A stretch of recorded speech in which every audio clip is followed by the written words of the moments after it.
Welcome, guys, to the CSFL Week 6 breakdown. I almost said Week 5. Week 6 breakdown. Oh my goodness, what a week it was. This league never ever disappoints. These games come right down to the wire consistently.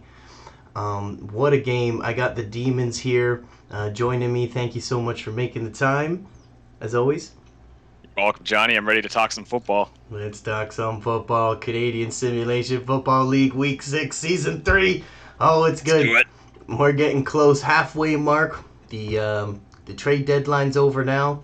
And we're going to get into our first matchup of the Friday. 2 games on Friday, 2 games Saturday afternoon, 2 games Saturday evening is going to be the schedule. And our first look is the Bears and the Cobras. This game looked definitely to be Bears. Most of the game was 17-0, and one of the touchdowns was a defensive touchdown. Bears coming out looking very defensive heavy, looking to pitch a shutout, but the Cobras turn it around in the fourth quarter, scoring 21 big ones.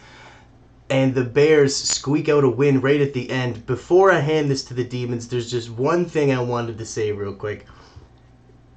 Just before the third quarter ended, they were lining up for a field goal. And I know you're going to talk about this, Demons, but I wanted to say it first. They were lining up as a field goal just as the clock was winding down, and they lined up to kick a field goal as the third quarter was ending. But the quarter ended, and then the fourth quarter started, and it was fourth down, and the AI changed its mind. They changed their mind and went for it on fourth down. They ended up play actioning and getting hit. Guy almost broke his back on that play. But they ended up not getting the field goal there and getting stopped on fourth down, and they lose by 3. They tried to rally at the end. The Cobras played phenomenal. Ron Simmons played really great, but the Bears come out with the win at home. Demons, I'd love to hear your thoughts on this game. Well, the Cobras had some success last week with that New Orleans offense. They won their game. They had a passing offense that really you hadn't seen all season, and they decided to go Dallas this week. They ended up with a lot of pass yards as a result, but their offense didn't look nearly as effective. At the beginning of this game, the Bears came out hitting. The Cobras are the number 1 defense in this league, and the Bears were ranked 9th going in. And the Bears defense was up to the task. They wanted to show that they can roll with the big boys here on D. They came out hitting, forced a fumble on the first drive of the game, 41-yard touchdown on the Cobras' first possession, and the Bears take a 7-0 lead. That's a tough way to start a game when you receive the ball. You want to score when you receive the ball. You don't start the game getting the kickoff and expect to give up 7 from your offense. Wow. Yeah. Cobras kept struggling throughout the first half. The Bears D was just holding them. The Bears had some nice plays on offense. They weren't scoring a lot of points, but they hit a beautiful fullback pass on a play action in the first quarter to their fullback Darren Styles.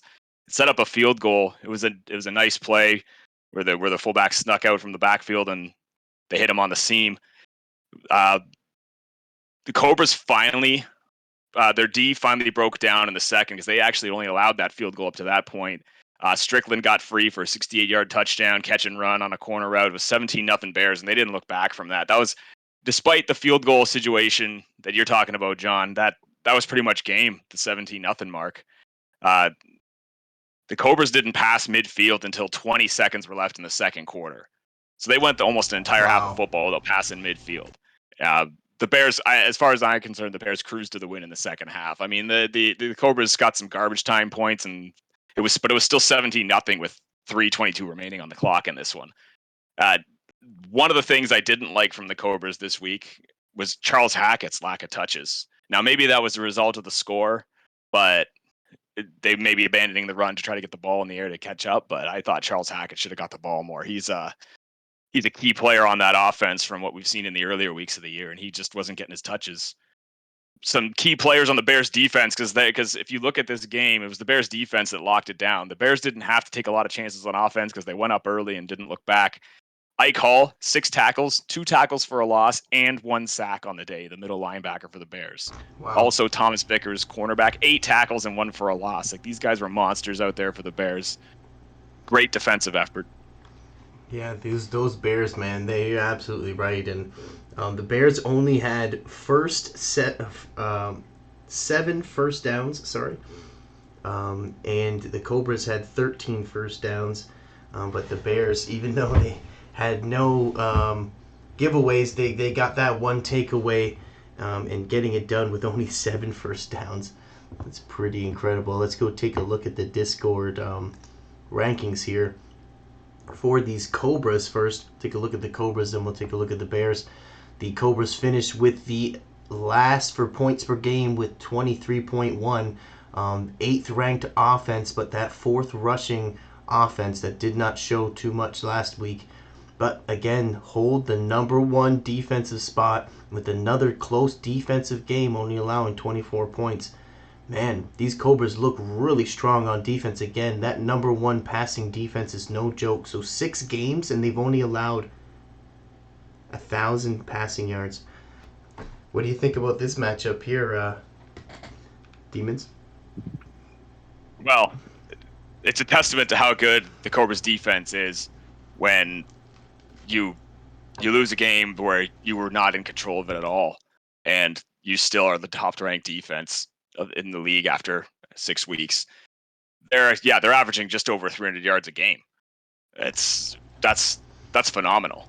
I know you can look. I know we're talking about the Cobras, but look over at the Blue Jays. There's an extra, yeah, almost 100 some odd yards a game that they're allowing. That's a whole football field extra that the Jays allow versus the Cobras.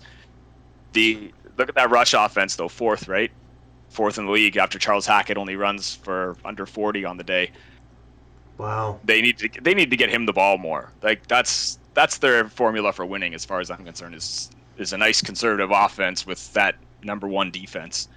Yeah, I agree. Yeah, they need to figure it out on offense because it sure ain't the defense. That's definitely not the problem. And now they're going on the road to face these Blue Jays after their big home win. I think I said that the Bears won at home, but the Bears were on the road actually, and the Cobras were at home. And now they go on the road here to face these Blue Jays. Now let's go take a look at the Bears. The Bears looked very impressive. That is definitely for sure, with a great defensive match. And now 2 games in a row. They went 2-0 to start the season, and now they lost 2 in a row. Now they won 2 in a row. They have the 4th best for points per game, which is no joke, 33 points per game. 6th offense, which is definitely deceiving. Number 1 for rush defense, but the big one there is 3rd for turnovers.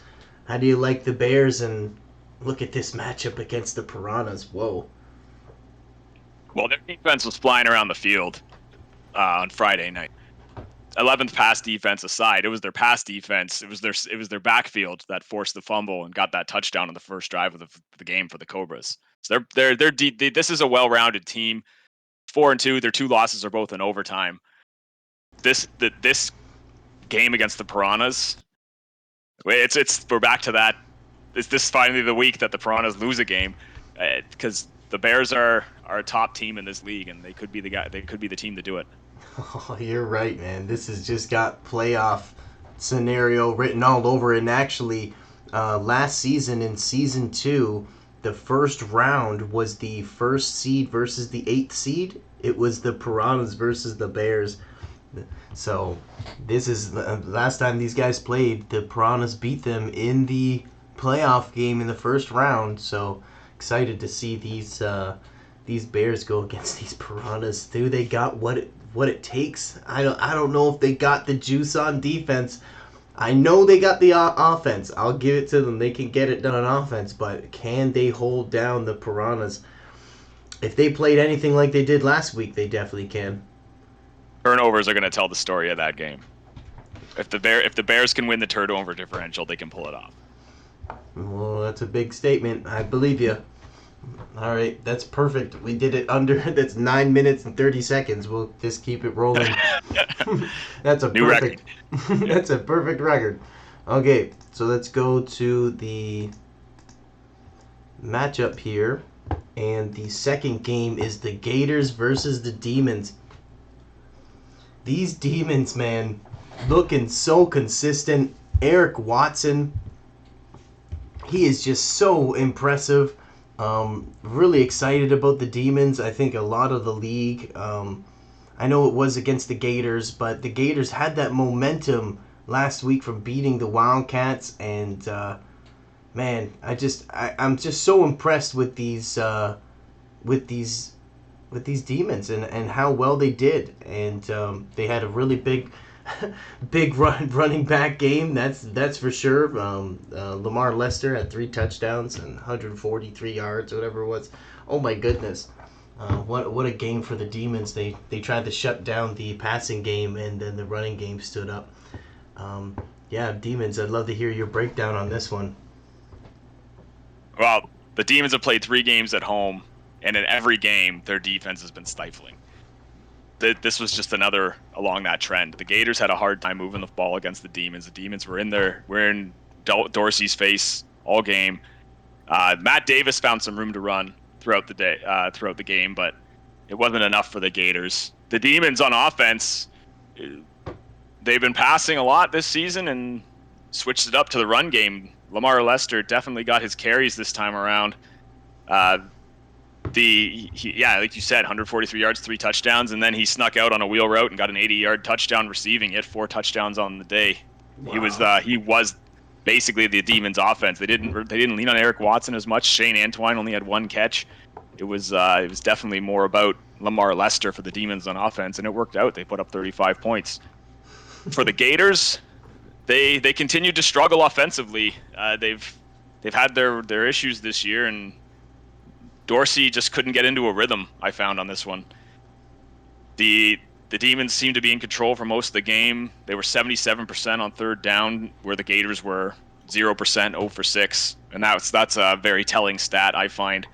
I mean, it's we're looking at a 35-19 final, but it was 35-13 late in the fourth. That's what this one was. Both Friday night games I found they weren't as down to the wire as some of the other games this week. They were over a little before the 2-minute mark in the fourth. Michael Hudson had a big game for the Demons, helping out. Cornerback Michael Hudson had 3 deflections and only 2 catches allowed. I give this game a testament to the Demons' O-line more than anything, though. I think their O-line opened the running lanes for Lamar Lester and allowed the Demons to play a little differently on offense. Yeah, I agree with you. And not only did they play really good on offense, after switching their philosophy and going away from the passing game that the Gators do really well against with that New England defense, they displayed that against the Wildcats. So the Demons absolutely switched it up and went to the running game. And man, Lamar Lester did not let them down. Like you said, got that big air touchdown. But not only all that, but they played really good on defense again, only allowing 19 points. The quarterback, Ralph Dorsey, only had 200 yards and 1 touchdown. Man, these Demons are really, really impressive. Let's go take a look at their rankings. Because, man, they're starting to look pretty scary. Let's go take a look at the rankings here for these Demons. Can you believe it? Demons, 3 in a row. I know the Demons can believe it, but I don't know if the rest of the league can. Wow. Demons 3 in a row now, riding the momentum, the second best passing offense, which is really carrying this team with that 4th overall offense, 4th overall defense, 3rd for the pass. That turnover differential is looking a little shaky. It's getting a little lower now, but it doesn't matter when you can throw the ball with Eric Watson like that, and now they're bringing a running game into this. Holy smokes. Demons, love to hear your thoughts on the Demons rankings and this matchup next week against the Rhinos.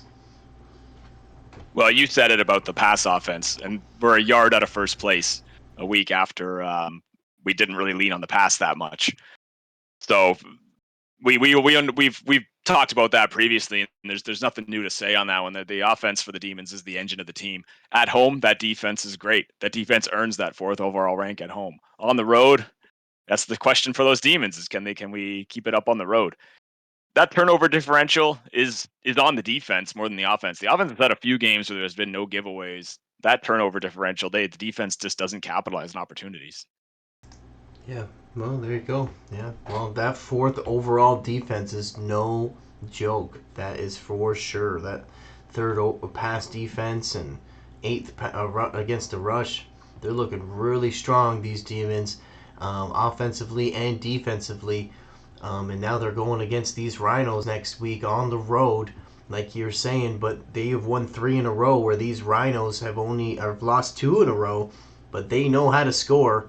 They got the third best offense, third for points, first passing offense now after this week, and now coming in with a really strong offense at home. Let's see if these demons can hold it down, because they do struggle defensively on the road. So I could see this one being a lot of points for both these teams. A good old classic Rhino shootout. And It has the makings of a shootout for sure. it definitely does. But the third best passing defense in the Demons against the the third best offense, you could even say, or the first best passing offense. This is definitely going to be some fireworks for this one. Let's go take a look at the other Friday night game where the Demons played. Where are they? The Gators. The Demons played the Gators, correct? Yeah. Yeah, they did. Yeah. So now the Gators. Yeah, I didn't talk about the Gators the whole lot. There wasn't. Unfortunately for them, there wasn't a lot to focus on their end. They're probably not enjoying that last Friday night game too much on their end, and they're hoping to just dust it off and move on. They might be the one dislike that we got, or it's the Dragons. I don't know if it's the Dragons or Gators, but I'm watching you guys. Hey, just kidding. Hey, the Gators now with the 11th ranked offense, 11th ranked defense, 11th for points per game, 11 for turnover differential. That's a lot of 11s up there. These Gators look like they were turning it around against these Wildcats, but was it a fluke?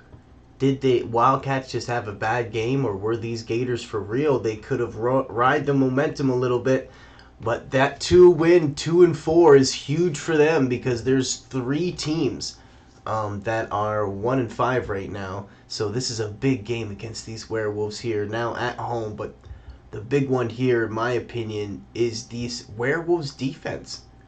That if they're and now the Werewolves put up Kerry Kirkland in, and they've been really playing really well. Another game, 400 yards in the air. We'll talk about the Werewolves in a bit. But the Werewolves, if they're starting to play really well offensively, they already have a good defense. Demons, I'd love to hear your thoughts on the Gators in general, and maybe on this matchup here. Well, they're a team that's struggling. They've been struggling for a while. They had a win with Irv Walsh earlier in the year that clearly looked like a one-off. And then now it's looking like that hot game that they had against the Wildcats was a one-off as well. The 11th, there's a lot of 11s. There's a 9th on the pass offense and 10th on the pass defense. They just went against the Demons. Granted, it was on the road, but they went against the Demons, who had the 4th overall offense, and now we're looking at defense. Apologies there. And now they're going against the Werewolves, who are the 2nd overall offense. And my money's on the Werewolves. They just played a game that they were in a must-win game last week, and they came out on top. And we'll see, though. Anything can happen. Maybe going back home will reignite these Gators and get them back at the win column. But those stats are not very strong. That's true. I believe in the Gators. They got one of the best coaching staffs there, and that owner is diligent and is definitely gets his research done. And I'd love to see these Gators bounce back at home and get themselves back in the winning column, because a win for them right now for either of these teams would be huge to get 3 wins, because of how tight the race is going to get coming down with these next 5 games. Well, this game has playoff implications, just like the Werewolves game against the Blue Jays last week. Yeah, absolutely. Looks like the playoffs come early for the Werewolves. And Oh, they're in must-win games for 2 weeks in a row now, I feel. And now the Gators find themselves in, after taking that loss last week, they find themselves in the same boat. yeah, you're absolutely right. Love it. Love it, love it, love it. This is a good one. That is for sure. Okay, we'll keep it going. We're at 1950, so that's perfect. Let's go right into the next one. Boom. The Dragons and the Piranhas was the first Saturday afternoon game, and holy smokes, there was smoke on the field at halftime. They had to wave it all down because of how much firepower was going off. Because there was a boatload of points. I thought they were gonna score 60 points. These Piranhas just would not go down. The Dragons brought it, and we're trying to prove that the championship game in season 1, where the Dragons beat the Piranhas, was not a fluke, and that the Dragons beat Piranhas, and that's what they do. And they really came out firing, and they really wanted to win it. When you watch this game in the first half, you could feel the tension, and you could feel that the Dragons wanted it just by the play selection, everything. But soon as they got a little bit of blood in the water in that second quarter, the Piranhas realized that they were going against the Dragons and that the Dragons were really bringing it. That's when Alonzo Graham stepped up, and honestly, that 2-minute performance, I know he had the phenomenal game against the Vipers, one of the most classic games a quarterback could ever have. The Piranhas quarterback had against the Vipers. He did it again here against the Dragons before halftime. He just would not go down. The second half was an absolute different story, as I'm sure the Demons are going to give us a highly detailed explanation, which I really love, by the way.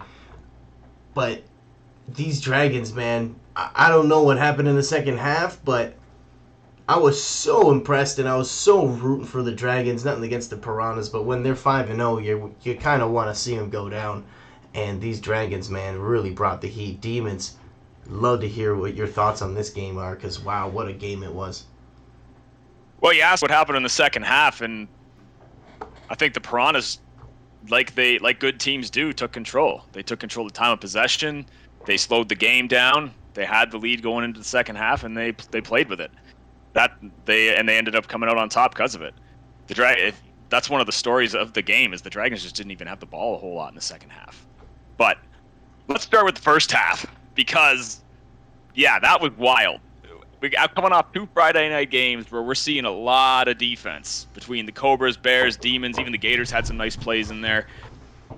We're talking no defense at all in the first half of this game. They left the tackling dummies on the field and let the offenses play around them. Wow. I want to list off some of these plays. Starting, other than the opening drive that was actually a drive where the Piranhas ended it with a Burnside's touchdown, there was a 79-yard catch and run by Perkins for the Dragons, an 87-yard TD by Pleasant on a deep route by the Dragons, 45-yard run by Burnside for a touchdown, 73-yard touchdown on a screen pass to RJ Barber for the Dragons, a 72-yard touchdown run by Burnsides again, who had a monster day, 37-yard touchdown by Cox, the Piranhas wide receiver, who ran on a seam route following a rare interception on the day. That was the one time. That was the one mistake offensively for the Dragons in the first half. Is Platt threw that interception, and then the Piranhas took advantage right away, like you're saying, blood in the water, and they took advantage, and that's what good teams do. But there was also a 35-yard Des Edwards touchdown down the left sideline for the Dragons, and there was a 23-yard Burnside's touchdown run, and this was all in the first half. It was 35-28 at halftime, and you're a little exhausted after watching it, to tell you the truth, because there's just so much action going on in that game. It was phenomenal. Second half, different story. Both teams slowed it down. The game changed. There was no scoring in the third quarter at all. Piranhas opened the fourth quarter with a field goal. Dragons get a kick return touchdown, but they still don't have the lead at that point because they were down by 10 before that, and they didn't see the ball again after that. The Piranhas and Burnsides mainly managed to run out the rest of the clock for the game, and they closed it out. They did what they had to do to win it. Wow. Burnside ends the day 304 yards, 4 touchdowns on 33 carries. That is like 3 games worth of stats that he piled into one game. Phenomenal day by Burnsides. putting his stamp again. Any debate over who the best running back in the league is, he's putting an end to it quick. Oh man, that's insanity. Yeah, Alonzo Graham had 73% completion rating, 15 attempts, and only had one touchdown on the day, only 200 yards, 137 quarterback rating, but that didn't matter. Willie Burnside coming in, like you said, 33 attempts, 300 yards, 9 broken tackles. Wow, Willie Burnside, man. They don't call him Willie Wiggles for nothing. This guy's got a nickname because he's got two nicknames. Actually, Burn Your Backside was what they were calling him in season 1. So this man's got multiple nicknames. Yeah, best running back in the league by far. Living up to both of them in this one. Living up to both nicknames. Like Alonzo Graham, why would you start throwing the ball if Burnside's is on fire like that? What's your motivation to throw? If you're just dropping back and handing Burnside the ball and he's just running amok, why put it in the air? Wow. Absolutely phenomenal. Okay, we're at the 25-minute mark. Let's go take a look at these piranhas. There we go. Boom. Piranhas, look at all those ones. Number 1 for points per game. Number 1 total offense. Of course, number 1 for rushing offense with Willie Burnside after a 300-yard game, 4 touchdowns on the ground. But the big story is not only can they get it done offensively, but they might have one of the best defenses as well with the total 3rd best defense, 4th for against the rush, 5th against the pass, 4th for turnovers. How do you stop these guys? There's nothing they do bad. They're 6-0 for a reason, and now they're traveling on the road against the team that originally was the team to beat. And can these Bears reclaim that title? Demons, love to hear your thoughts on the Piranhas in general, and maybe this game in Week 7. Well, it's very telling, and where I find most teams that are that move the ball more pass better than they run. But the best offense in the league is the top running offense, and I don't have the second place stat, but I'd really like to see the difference between what the Piranha's top rush offense is and the next best, because I bet it's 200 yards or so. But we'll get to that when we get to that. The Bears have the top rush defense in the league. Like those numbers are amazing. The Piranhas over 6 games have ran for 1,040 yards, and the Bears have only allowed 375 over that same span. Oh man, That's quite a difference. That's going to be a huge matchup to watch. Looking forward to it. And yes, the Bears can beat the Piranhas. Like I said earlier, I think it's going to come down to turnovers. But the Piranhas do not turn the ball over much because they can rely on the run so much. wow, what a big, huge statement. Love it. Love it, love it, love it. Man, 6-game winning streak, 2-game winning streak. Look at these matchups. Like you said, first number 1 rushing against the number 1 rushing defense. The 3rd best offense going against this low ranked. Like it looks lowly ranked, but it is the 4th for points per game with 33 points per game. So they definitely know how to score, and they got a great offense. Both these teams, look at that, with 95 overall offenses. They can definitely score big time. Let's go take a look at the Dragons now. Give these Dragons a little bit of love. These Dragons, man, they are a champion for a reason, and they almost beat the Piranhas. I'm sure a lot of teams can say that this season. But these Dragons, man, they're now on a 2-game losing streak. The Vipers on a 2-game losing streak. These Dragons are at home. They got the 3rd best passing offense, which has been playing really good. It looked really impressive against the Piranhas. 4th best pass defense. What stands out to you when you look at these rankings for these Dragons? What do you think about these Dragons in general, and maybe a little bit on this matchup? Last week we noted them to be the middle of the road team because I think they were around 5th and 6th in every category. They actually had some fluctuation there, thanks to the massive game by Brendan Platt. They're the 3rd best pass offense in the league now. And Burnside's dropped their rush defense down down the ladder a little bit. So they gained in one spot, lost in another. They've definitely had some games where they've shown that they're better than 3-3. But there's a lot of good teams in this league, and wins are hard to come by. They almost beat the Piranhas, yeah, but I think the Piranhas have had at least 4 games this year where they've almost lost. And good teams win games that they don't lose those games, they win them. That's why the Piranhas are 6-0. Now, that's no disrespect for the Dragons. I mean, obviously 5 other teams have suffered that same fate to the Piranhas. This is a rebound game coming up against the Vipers for these Dragons. Hopefully they can end that 2-game losing streak. I feel like the Vipers are reeling a little bit right now, and the Dragons at home should look to take advantage of that. Awesome. Love it. Love it, love it, love it. I'm excited to see these Dragons for sure get back to their championship ways, because this is a championship team. I know they can get it done. They got a great owner there. Let's see if he can make the changes, or if he makes any changes at all. I'm curious to see how the Dragons go about this season now on a 2-game losing streak, and the Vipers as well on the road. They will be a challenge because they want to win. That is for sure. These Vipers are definitely out for a win. Let's go take a look at the 4th game, which would be the 2nd game of this Saturday, which was the Rhinos versus the Wildcats. Holy smokes. 52 points. I know the Rhinos have let up quite a few points, and they score a lot of points, but the Wildcats really put it on them this time. Played absolutely phenomenal. Troy Jackson, the wide receiver, 10 catches, I believe he had, 200 yards, 3 touchdowns or something like that. Wow. Absolutely phenomenal. The Rhinos just couldn't stop it. They came out really scoring a lot of points, so the Rhinos turned it up, and they were keeping up for the 2nd, 3rd, and 4th, but it was a little bit too much too late. They weren't able to turn on the jetpacks too fast, and this is just an old classic shootout. The Rhinos started a brand new quarterback, Derek Albright, the original Vipers quarterback who was traded to the Werewolves, I believe, and then from the Werewolves to the Rhinos. So he's on his 3rd team now, gets his first start for the Rhinos. I think he played really well. I think he put up a lot of points.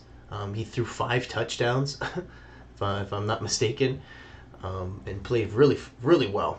These Wildcats, though, end up getting away with the win, and they're just a more rounded team, and they have a really good identity passing the ball, which I was shocked at how well they passed the ball, actually, going against the Rhinos' New England defense, I believe it was. Or did they call New England? No, actually, they called the Oakland defense. They called Oakland defense, the Rhinos, that they've never called before, which we've never seen as well, which had a lot of man coverage, and Troy Jackson burned a lot of that man coverage, is what I felt like when I was watching it. Demons, love to hear your thoughts on this game. Well, the Wildcats, they lost last week in a game that likely last week's game, they were 5-0 going into it, and they probably thought they should have won it. They were angry, and they took that anger out on the Rhinos. It didn't matter which team they were going to play in week 6. They were going to come out flying, and they did. This one was up. They were up 14-0 before you even blinked an eye, and by the time the first quarter was over, their defense had actually held the Rhinos to -6 yards on offense. Wow. This was as much as Derek Albright had huge numbers for the day. When he put up those numbers is very important, because by halftime this game was 35-14. You go into the second half down by 21. You're coming out throwing, like your run game's non-existent at that point. You were right about Troy Jackson. In the first half alone, this guy had 3 touchdowns on 9 catches and 241 yards. Wow. So these Wildcats were on a mission. They accomplished their mission.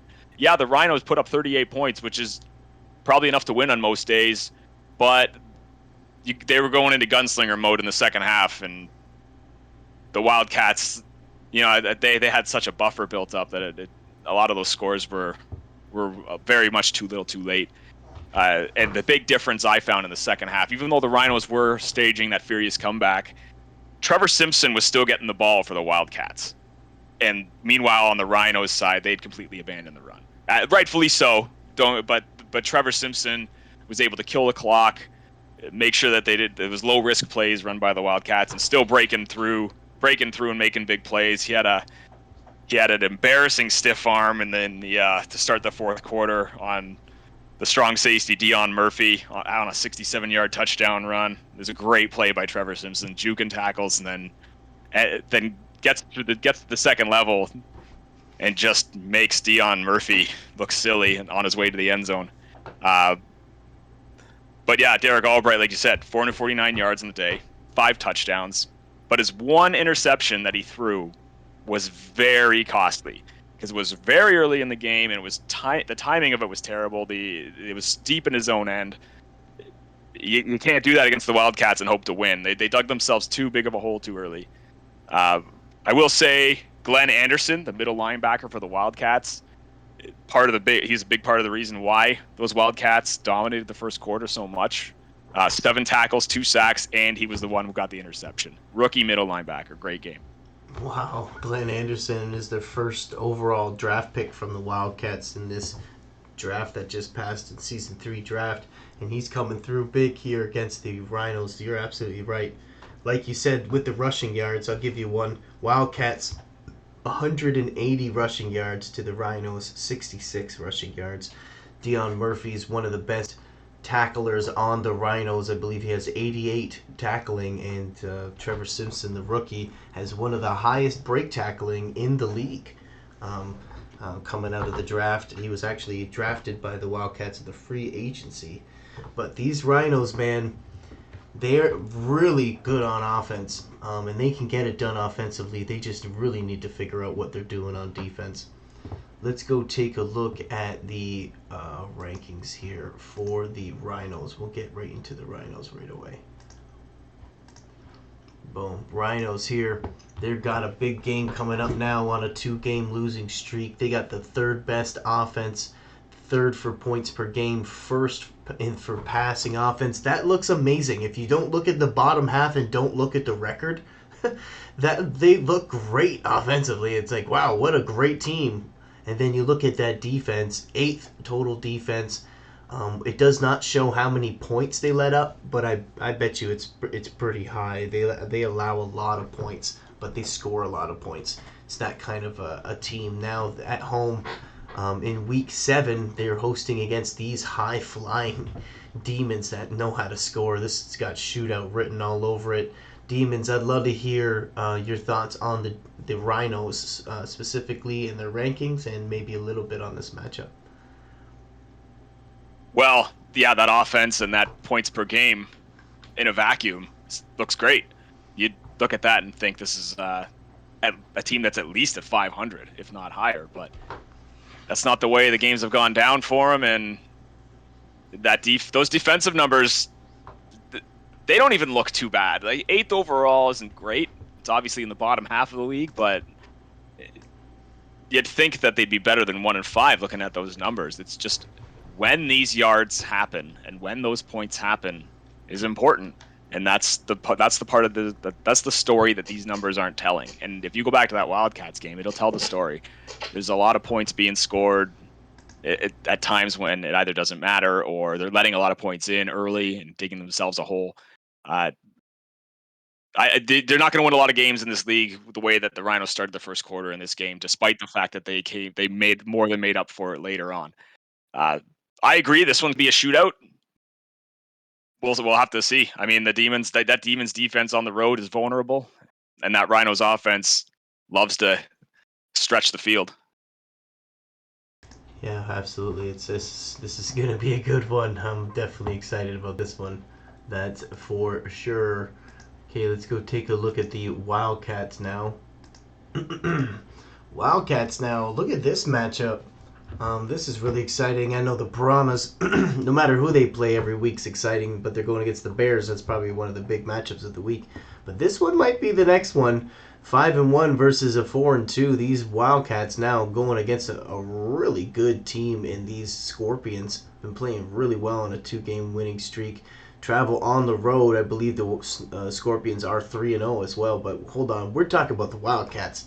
Wildcats here, they have the second best total offense, second for points per game, third for rush, which is actually really impressive, and fourth for passing offense. Really balanced attack now that they got the rookie running back, Trevor Simpson, coming through for them. But the 12th ranked defense, which is really shocking to look at. Third for rush defense, 12th against the pass, but number one, tied for number one for turnover differential. But they're going against a team that they're tied with, actually. So, wow. Maybe a lot of turnovers in this game. What do you think about the Wildcats in this matchup coming up, Demons? I think the Wildcats had an off week against the Gators. The Gators played well that week and they earned their win, but there was a little bit of both happening in that game where the Wildcats were playing bad and the Gators were playing good. It was a perfect storm. That defense is surprising, but they get a lot of turnovers, and that's why they're plus in the differential. They make up for the yards with turnovers. That's about timely plays, and this Wildcats team makes them all over the field and makes them at perfect times. Yeah, absolutely. Just looking at the 12th ranked defense for these Wildcats versus the 12th ranked offense for the Scorpions. Assuming it's going to be a sloppy mess out there and no one's going to be able to run it.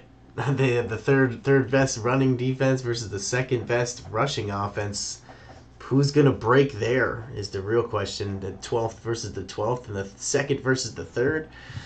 Yeah, I do want to say this because we were looking at the Piranhas' first overall run offense that was over 1,000 yards, and now we're looking at the second best run offense at 724, and then the third best at 665. Oh, yeah. So there's a significant difference between the best running offense and the second and third place offenses. But these Scorpions in their run game will challenge the Wildcats defense. Tiki Carter is having a phenomenal year. That defense. Maybe the rush numbers are down because of what happened in the game today, the gaming last Saturday against the Rhinos, where you look at it and say the Rhinos abandoned the run in the second half. So that's going to put your rush number down. It's going to inflate your pass number. Doesn't tell the whole story on defense.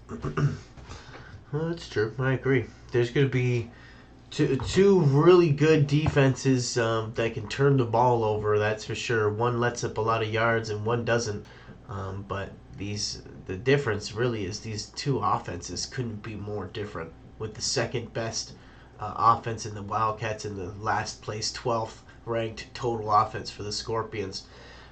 That's definitely the big one that stands out. That's a big difference there. Let's see if these Wildcats can, get a home game win against these traveling Scorpions that travel on the road so well. And can these Scorpions put it on these 12th ranked defense in these Wildcats? So that's going to be a cool one to see. That's for sure. So we talked about those, so we'll talk about the next matchup. We're about 2 minutes behind, but we're rolling good.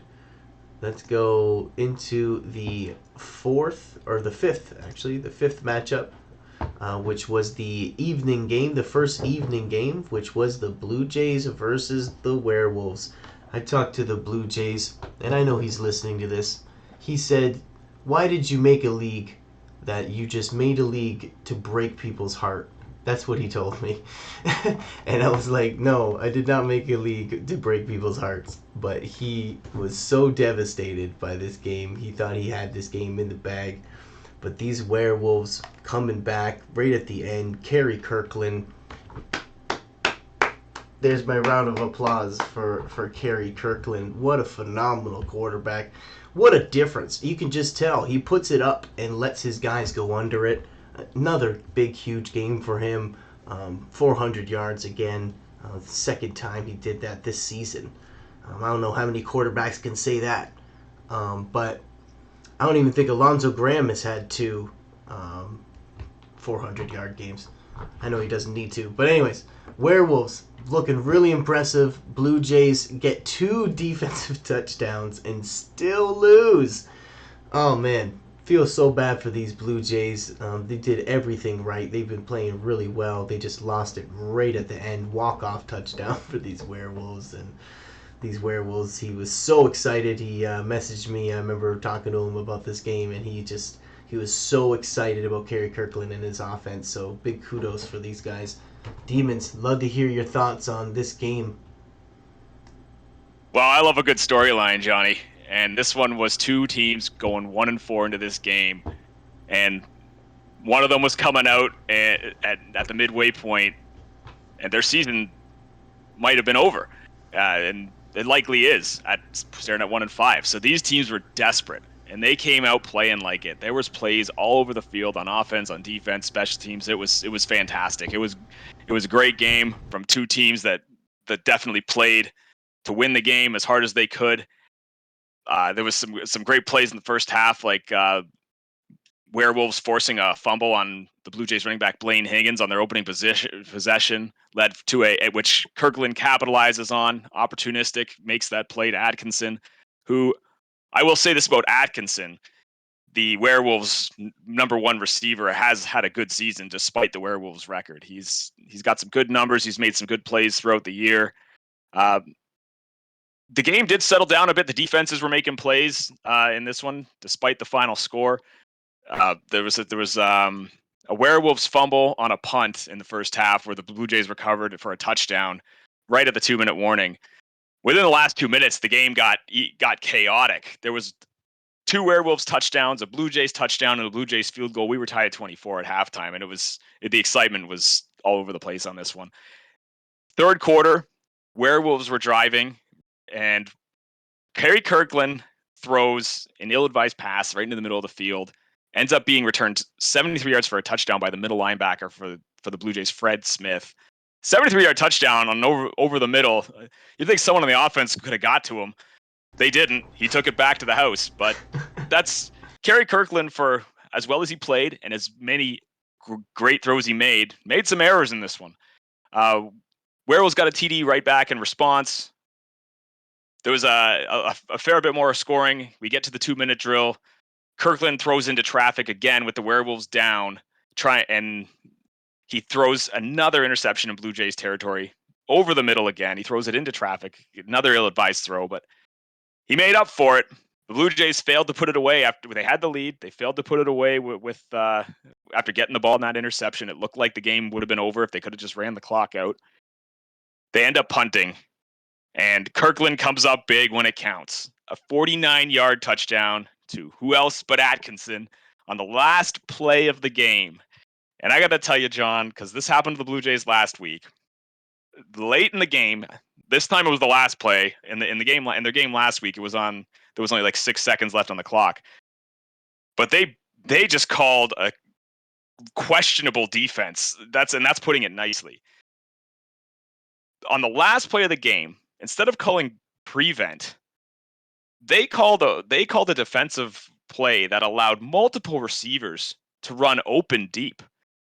And it was just that play looked easy to Atkinson. Kirkland made a great throw. Atkinson obviously got the speed, got the skills, got a touchdown. But what were the Blue Jays doing on that last play? And that to me was cost them the game. They could have easily won that game if they just played prevent on the last play.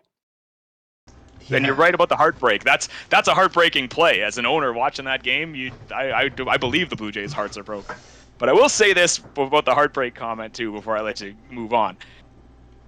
11 teams are going to be heartbroken at the end of the season. Only one team gets to feel the glory. So, yeah, you did make a league to create heartbreak, but what fantastic heartbreak it is, Johnny. What entertaining heartbreak. It's entertaining heartbreak, yeah. Oh, absolutely. Thanks, man. That's awesome. What a great statement. Love it. Love it. Love it. Take that, Blue Jays. Hey, what a great game. And what Werewolves, wow. What a matchup. What a game for the record books. That's one you're going to want to stamp. Hey, let's go take a look at these rankings here for these Werewolves real quick. These Werewolves here have the second best defense, which is really the really what's keeping them in this game. Even though it seems like they've been letting up a lot of points, they still have the second best defense, second against the pass, 12th for turnovers, which is really holding them back. What stands out to you when you look at these Werewolves rankings specifically, and maybe a little bit on this game against the Gators on the road? Well, that pass defense lives up to its reputation and lives up to its numbers there. Eric Reeves and the Blue Jays offense only passed for 210 yards. And Eric Reeves, despite the Blue Jays record, is a baller out there and he's throwing it all over the place. And to be able to hold that Blue Jays offense to that few yards when they score 38 points, that's telling. But that turnover differential is, it's not hard to believe at all. I mean, the Kerry Kirkland has some dramatic plays, has some fantastic plays, but he's turned the ball over his fair share as well. If the Werewolves can live with that, they're going to have some phenomenal shootout style games with him at quarterback because he puts up numbers. So it's I don't know if you're too worried about the Werewolves at this point. I mean, Kirkland's won you your 2 games. You keep rolling with him, and you hope that game against the Blue Jays is what gets you back in the playoff hunt at this point because that could be a season-defining win for them to turn their year around. Oh, it sure is, man. Absolutely. They were on a 2-game losing streak going into it. Now find themselves with the win and now on the road going against these Gators. Can these Werewolves get it done? I believe in them. Super excited about these Werewolves and Kerry Kirkland and their offense because they obviously have a good defense. So that's really, really exciting stuff. Let's go take a look at these Blue Jays. These Blue Jays, they got a big matchup coming up this week against a really strong defense in these traveling Cobras. But these Blue Jays now find themselves on a 3-game losing streak. 5th for passing offense, 5th for points per game. But that 10th defense is really hurting them. 8th ranked for pass defense. Anything that stands out to you when you look at these Blue Jays rankings? Anything that you want to talk about with these Blue Jays for their team? What they could do to maybe turn this around? And maybe a little bit on this matchup. Well, they've let Eric Reeves loose, and he's been making plays out there. He had some good numbers in the Werewolves game despite the loss. That defense has got to hold. You got to hold 2 weeks in a row. You've got to hold when you've got the lead, and it's the other team's at midfield and throwing up Hail Marys to win the game. That's 2 weeks in a row. It's heartbreaking, yes, but at the same time, it shouldn't happen. You got to call better plays. And that's why they're 1-5 more than anything. All these stats aside, they played well enough to win some games. They're making mistakes at key times. Yeah, their defense definitely let them down. That's for sure. Will we see a big change for them on defense? Because I know when this season started that people were really talking about how great of a defense the Blue Jays have. So now it's a little bit different than they've been performing, definitely underperforming. But few bounces here and there, they could be sitting at 3-3 easily. I agree with that statement. It's a real test next week against those Cobras because Cobras are coming off a loss, and they want to remain in the top half of the league. They're going to be looking. They're going to be looking at this game going against a 1-5 team, and their defense is going to be locking it down. It's going to be a battle.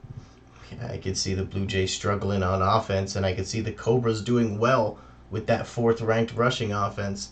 So, watch out. We'll see. Can the Cobras get their 4th win of the season? Can the Blue Jays avoid going on a 4-game losing streak? Stay tuned for Week 7. Okay, now let's go take a look at the last matchup of the Week 6, Season 3, Week 6. And it was the Scorpions versus the Vipers. Wow. Very tight game. Not like any of the other games. Maybe a little bit like the Bears game. But what happened to these Vipers? I felt like they had it in control in the beginning of the game. And then the Scorpions just got that 17 points. Got ahead. It was 17-16. And then it was so close.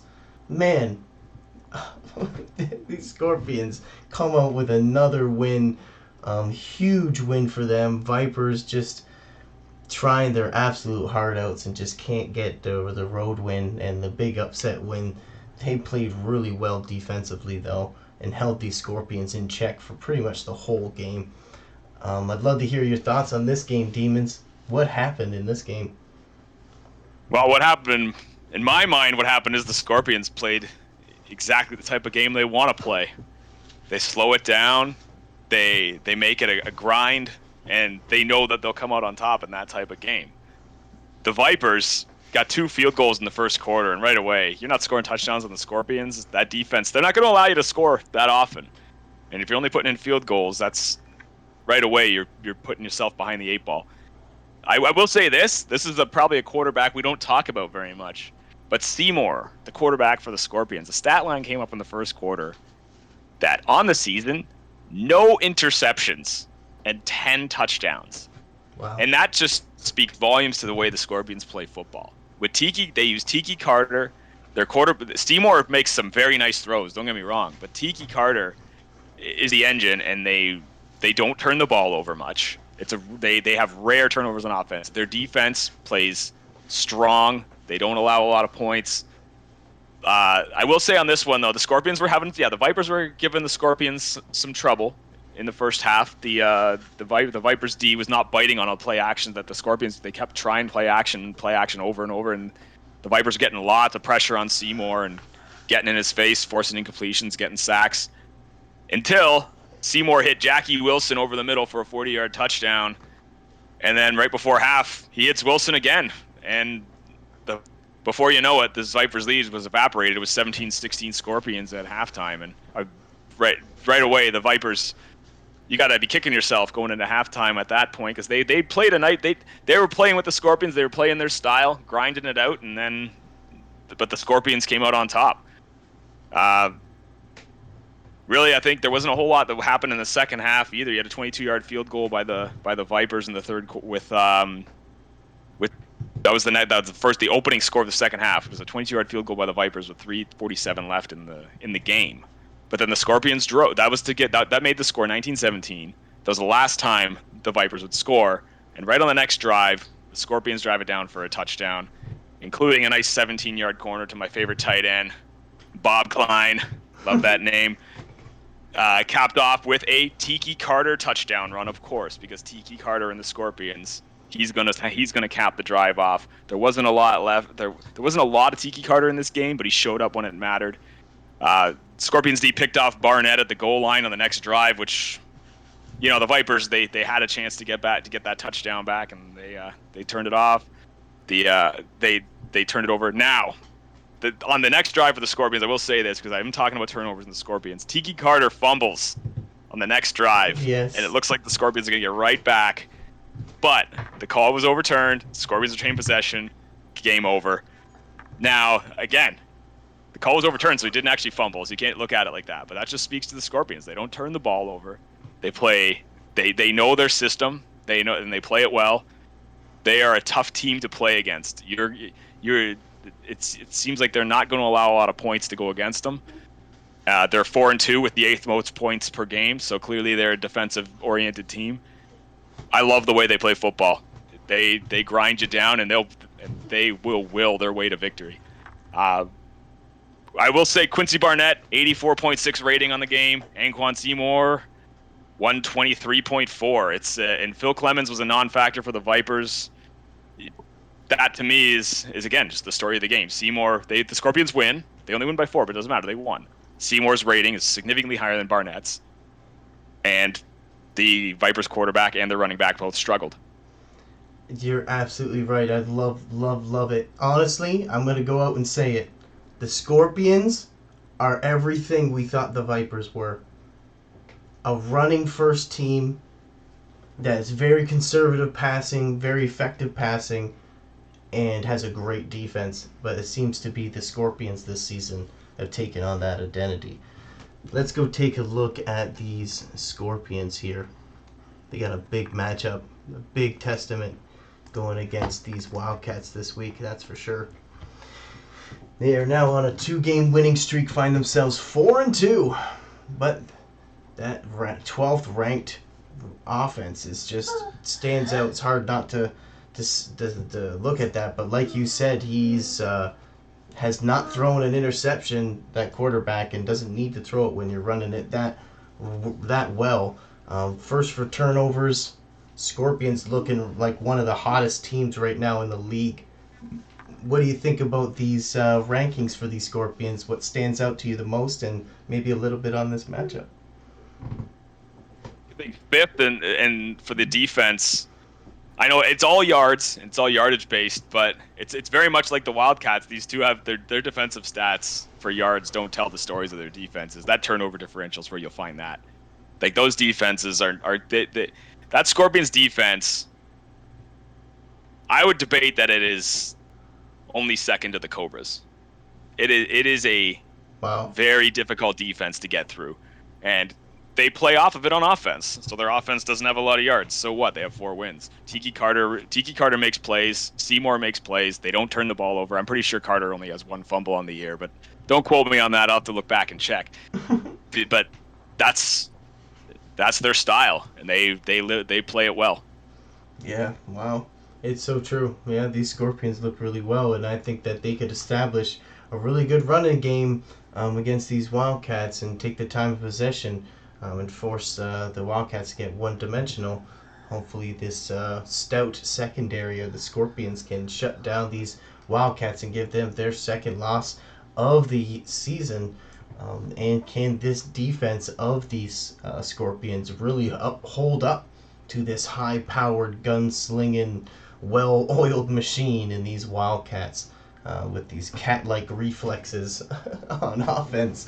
Has been playing phenomenal. Also, a big shout out for Marcus Hollins. He had 6 pass deflections in these last game that he just played. So let's see if he can do something like that against Anquan Seymour. Will Anquan Seymour have his first turnover since he's going against a team that's with a high turnover rate? We'll see how that goes. That's definitely going to be something that we're going to be watching for the rest of the season now. Okay, now we'll take a look at the Scorpions played. Who did they play? Who's the last person we got to look at Vipers. now? Is the Vipers, of course. Cannot forget about these Vipers. Vipers, you're 1-5. You might be one of the last in the league, but you're number 1 in all of our hearts. Everyone loves the Vipers. Everyone's rooting for these Vipers. I just don't Except the Dragons. Except for the Dragons this week. But these Vipers, man, they got everything. They got all the pieces. They just don't have the chemistry. I'm not too sure what it is. They just got to find their playbook.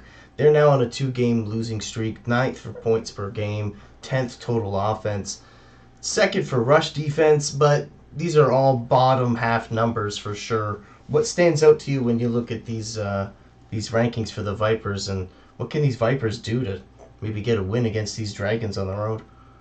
Well, I'm gonna drift away from the rankings on this one and not look at the stats so much and just talk about identity, because we just talked about the Scorpions and their identity is clear. You look at the Wildcats and you see what their identity is. You look at the Piranhas and you see what their identity is. These are the top teams in the league, and you know what you're getting when you play against them, and you know what you have to stop. And they're not going to change what they do based on who they're playing. Now you have the Vipers. Well, what's their identity? I know we can love them to death, but how do they play football? How do they win games? What is their strength? I wouldn't honestly be able to tell you after 6 games. They don't seem to have a style that they're sticking to, that they haven't found with their current roster. This doesn't speak to previous seasons. With their current roster, they don't seem to have a defined style of playing, or found that winning formula for them this year. That's what they need to find, and they're running out of time to do it. Yeah, you're absolutely right. Yeah, they're been known as a defensive team that runs the ball really well. They traded for a different quarterback, and now they kind of changed their identity to a passing offense, going with this New England offense they've been going with lately, and they just been slinging it. And they also called the Green Bay offense, which was slinging it. But they're a running team. They got a really good running back in Phil Clemens. Phil Clemens was season 1 offensive MVP and had 17 rushing touchdowns in 7 games. This was a 7-game season in season 1 because there was only 8 teams. So that just goes to show you what kind of running back they have. And he also had a great season last season. But now they're throwing the ball, and they got this new quarterback in there. They're trying to make it work, and I'm not too sure if Phil Clemens kind of got lost in the mess or lost in the sauce, so to speak.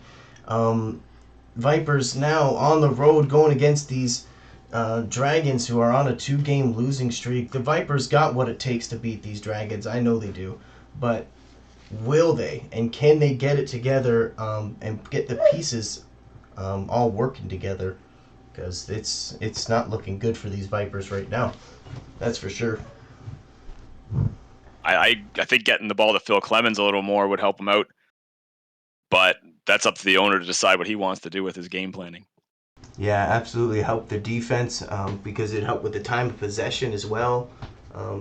Yeah, I think it would help the whole team all the way around for sure.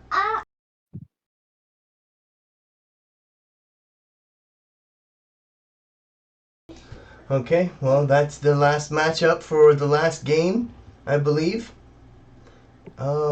Any last thoughts? We could take a look at the standings, but besides that, any last thoughts that you want to talk about? A quick comment on the standings from myself. It does appear that the bottom 5 teams, the 2-4 records and 1-5 records, they were all having issues with quarterback throughout the year. Whether they're in a rebuilding at the position or made some trades or tried to figure something out, they're lacking consistency at the most important position. And some of the teams are starting to figure it out, but that's a very telling trend. Yeah, well, you're absolutely right. Yeah, it seems to be that the bottom teams are all the teams that have new quarterbacks. We have, I believe I want to say it's 6 teams, at least 4 for sure, have brand new quarterbacks. Vipers, Rhinos, Blue Jays, Werewolves, Gators. Those are all teams that have quarterbacks, and those just happen to be the bottom 5 teams. Coincidence? Not too sure. It can't be. It can't be. You're changing the quarterback's changing teams. He's got to build chemistry. That takes time. So maybe next season some of these quarterbacks who are struggling this year are better, but that cannot possibly be a coincidence. It's got to be. Well, I guess it could be. I mean, anything's possible, but it just just jumps off the page at you. It definitely does. It's hard to believe that it's not, and I couldn't agree more with you. Even looking at the homes to road games, it's pretty even. Some teams are good at home, some teams are not, and vice versa. So that's all pretty balanced there. Yeah, man, the quarterback situation is definitely a situation. Anyways, thank you so much for your time. Love the breakdowns, man. Thanks a lot, John. Looking forward to next week.